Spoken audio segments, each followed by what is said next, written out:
I seem to have trouble dying. By all rights, I should not have lived this long. Like the Lawrence Hill novel it's based on, the miniseries is an unflinching look at the brutality of slavery. You get up, girl. That's it. Aminata.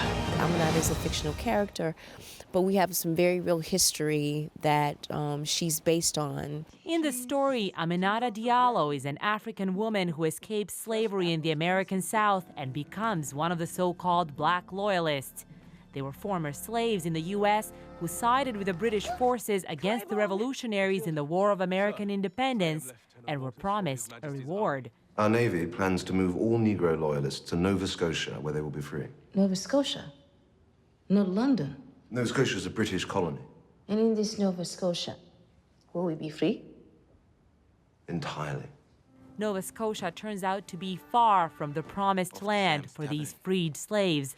This professor of Black Canadian Studies thinks that's why there is little interest in examining this chapter of Canadian history. And when they came to Nova Scotia, they were discriminated against. Many of them were re-enslaved, sold into slavery in the West Indies and the southern United States. The freedom that they were promised by the British, they did not receive that freedom. Roll sound, please. Good or bad, that part of Canadian history may become better known after the miniseries airs. Even its Oscar-winning American stars say they've learned from it. People migrating to Nova Scotia.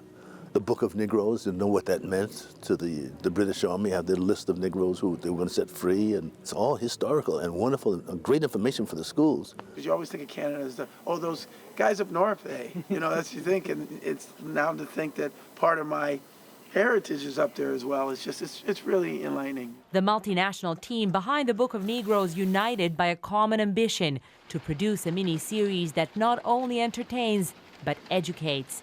Deanna Sumanak-Johnson, CBC News, Toronto.